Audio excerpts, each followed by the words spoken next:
વિશ્વામિત્રી નદી પર બાંધકામને લઈને જનતામાં ખૂબ જ રોષ જોવા મળી રહ્યો છે। ભ્રષ્ટાચારીઓ સામે કાર્યવાહીના અભાવે લોકો કોર્પોરેશન પર ગુસ્સો ઠાલવી રહ્યા છે। બિલ્ડર્સ અને માનીતાઓએ જમીન પર દબાણ કરતા નદી સાંકડી થઈ ગઈ છે, જેના કારણે દર વર્ષે પૂર આવતું હોવાની વાત લોકો કરી રહ્યા છે। દબાણ, ભ્રષ્ટાચાર અને કોર્પોરેશન વિશે વડોદરાની પબ્લિક શું કહે છે, આવો સાંભળીએ।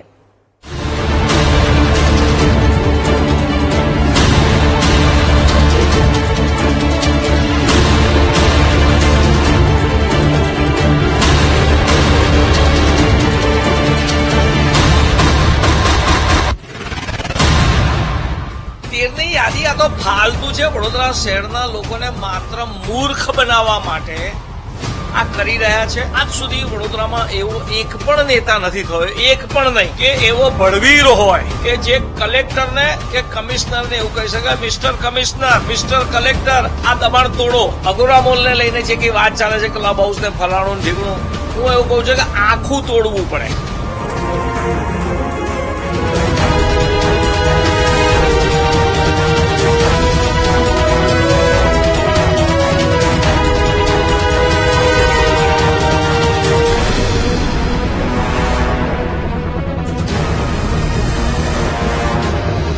કોઈ એવું બાકી નથી કે કોઈ ભ્રષ્ટાચાર નથી, કે બધા જ અધિકારીઓ જે આ છે બધા ભ્રષ્ટાચારી જ અધિકારીઓ છે। એમના પાપે આ બધું થયેલું છે।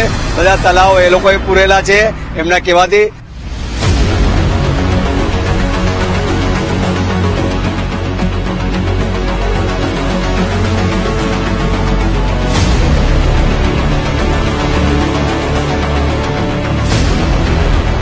તમે પાછળ જોઈ શકો છો કે મને અહીંયા ખુલ્લી આંખે ધોળા દિવસે સયાજી હોટલ દેખાય છે। નદી છે, નદીમાં મગરો છે, મગરોની બાજુમાં મોટા મગરની હોટલ છે। આપણે મગર કહેવું પડે છે કે આમ માણસો ભ્રષ્ટાચારી મગર બની ગયા છે। કોર્પોરેશનને મોટા મગરો દેખાતા નથી।